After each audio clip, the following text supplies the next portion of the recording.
Hello guys, welcome back to yet another video. Welcome back to F1 with Mike, and yeah, this is your number one place for everything F1. Don't forget to like and subscribe if you're new. I put out F1 content on this channel every week. So without further ado, let's get into your preview for the Japanese Grand Prix. And coming into this weekend, let me give you a roundup of all the news that has been happening so far in Formula One. As you know, the big headline this week has been around the Red Bull team, between Red Bull and Vika. Yuki jumping in from the junior team to the senior team, finally gotten that promotion that he's deserved. I mean, Liam didn't have to suffer as much. Like, of course, you wouldn't say he suffered too much. It was just two races which he did not perform, finishing, qualifying both times at the back of the grid, and just not having a good race in either in the sprint race or the two races so far this season. But yeah, I think everything, even the main news, has focused more on Yuki and Liam and how they're coping with the news. And you know what is expected when these kind of things happen, especially when there's a little 2 weeks break. These are the kind of things they'll be focusing on because there is nothing to talk about really during that short period. So yeah, also Sergio Perez, former Red Bull teammate to Max Verstappen, has also been in the news. He's been talking about returning back to F1. He's talking to a few teams, and let's see, maybe we'll see Red Bull, Sergio Perez back on the grid. I mean, I think one thing for sure is that now everybody can focus and say, okay, maybe Perez was not a bad driver. It was the car. And I think maybe it took Lawson driving the car to prove that fact. Now, we also have Yuki going into the car this week. Hope if Yuki can perform, I think it's good. But even if it doesn't perform, everybody will just blame it on the car. So as I also mentioned in my previous video, Yuki has nothing to lose from this race or from this promotion anyway. And also, Perez has also been very supportive of Yuki in the news here. I think he said he has the right mentality, he has the speed. So he's been all positive things from Perez, you know. So, and also you can find the full article on the F1 channel, on the F1 on F1.com basically. Yeah, I found that news on the F1 website, so I'll put the link in the description so you can read it as well if you want to, if that's something you want to. Also, now let's talk about people or teams or drivers and teams that have not performed so far this season. A lot of teams, there were teams that came into the season and we had so much expectations of them on how they will perform, and so far one of those teams is Alpine. I think I even put Alpine P6 in my Constructors Championship prediction, and so far this season they have not scored any points. Car is not looking so good. The technical directive that of the flexi wings, I think they were one of the teams that got affected majorly by it, and I think that has shown in their performance in China.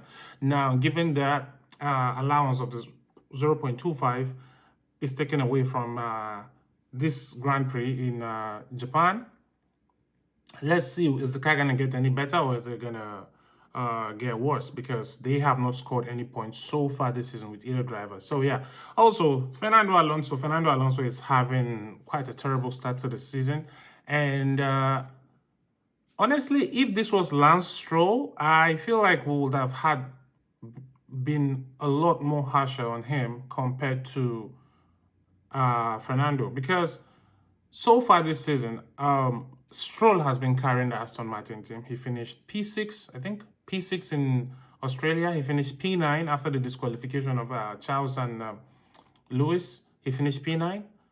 I think Aston Martin have 10 Constructors' Championship points, all thanks to Lance Stroll.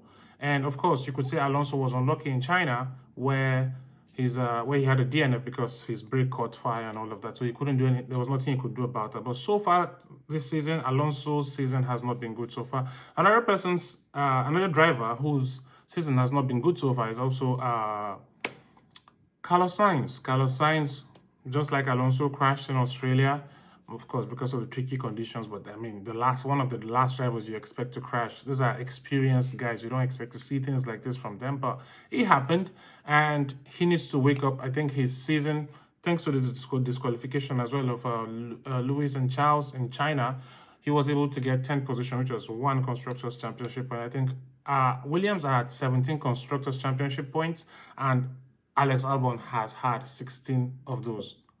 So Carlos Sainz needs to wake up. It's been a poor season from him so far.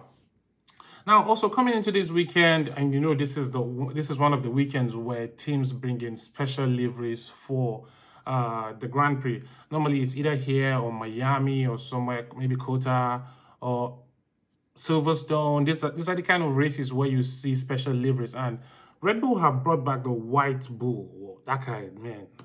Listen, Red Bull, this car is so beautiful. I don't know why they don't just use it as a permanent thing on their car. But every year you just see them bringing back the regular navy blue with the red. And I'm like, come on, guys. Come on, guys. Clearly you can do better. Clearly you can design a car that is better than this. So why do you keep bringing this thing back? You know, but it's Red Bull. They have their reasons for what they do. Maybe they just want to keep it classic, same colors every time, except on special occasions. So yeah, Red Bull brought in the white bull. Haas came in with the pink Haas. Like honestly, the pink Haas is beautiful. I'm not like really a big fan of the pink color, but I'll take it. It's a really beautiful one. And also, I didn't expect this from Stake as well. Sauber F1 team. They came with a red. I don't know where they got that inspiration from, but you know what? I'm not gonna complain. It's a special livery for a special occasion, and that occasion is the Japanese Grand Prix. So now, without further ado, let's get into my predictions for the Japanese Grand Prix. Now, for pole position, because this weekend is complete regular F1 weekend, 3 practice sessions, quali, then the race on Sunday. Now, for the pole position, for this weekend, I'm gonna have to go with the McLaren once again, as I said in my last video, my last preview for the Chinese Grand Prix. By the way, I did not put a review, I did not put out a review video for the Chinese Grand Prix, strictly because I recorded the video, and by the time I was done, I realized my microphone was not connected and there was no sound. And yes, no, I was not gonna redo that video. It was so long. I think I spent almost 40 minutes, and I'm like, I'm not gonna redo this. So forgive me for that. Hopefully it doesn't happen again. But my pole position for this week, the Japanese Grand Prix, goes to Lando Norris. Has to be the McLaren boys, and will not be surprised if they top the quali P1, P2. So far, they've looked so good. I know Lando has been struggling, they said in the news, with his driving style does not match with that of the McLaren. So I don't know what that is about, but let's see. Hopefully, he has figured that out this weekend. Now, for the podium places at the Japanese Grand Prix, I am going to go with, in P3, I'm going to go with Oscar Piastri. Oscar Piastri, because this week, I know Oscar has been looking good so far this season, I think, except the mistake he made in Australia. Of course, that's not only him. Lando too made the mistake sliding over because of the rain, but those are tricky conditions. And also, there will be tricky conditions in I wanted to say Brazil, in Japan on Sunday for the race. I think there's a 50% chance of rain. If rain should come down on that track, yes, Oscar Piastri P3, yes. And that's what also influences my decision for P2. P2, I'm going with Max Verstappen. I think since 2016, when Max Verstappen joined Red Bull, he has always finished in the top 3 at the Japanese Grand Prix every year, except I think 2019. No, was it 2019 or 2019 where he did not finish? Yeah, I think he did not finish that race.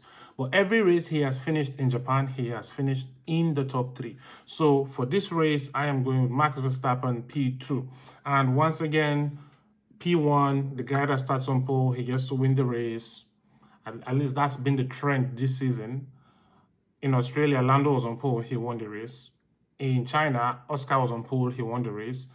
Whoever is on pole will win the race. So Lando, my prediction, Lando P1, Lando win the race. So yeah, that's my prediction for the podium places. Let me know what your predictions are in the comment section. I would really love it if you like, subscribe, and also help me out because your comments actually help me out with the algorithm. So I would appreciate if you can do that. And for my flop of the week, I think so far this season, to be unfair to just point out anyone to flop, right? But so it has to be someone, and it's just a prediction. I'm not saying it's going to come to pass, okay? So forgive me on that. But my flop for this week is going to be Alex Albon. Alex has had a flawless start to the season so far, finishing both races on the points, so which is good for him. But let's see what a flop will be like for Alex Albon. Maybe not finishing in the points, but then seems like that he's outperforming that Williams at the moment. Or maybe Sainz is struggling. We will know at the end of the weekend. And my crazy prediction for this week is that Yuki Tsunoda gets into Q3. As we all know, the problem with the Red Bull is that it's an undrivable car, and Max Verstappen is the only driver that can drive that car well. And we have seen Sergio Perez struggle in that car as well throughout last season. Liam Lawson came in 2 races, never got out of Q1. So my prediction for this week is that Yuki will take that car to Q3.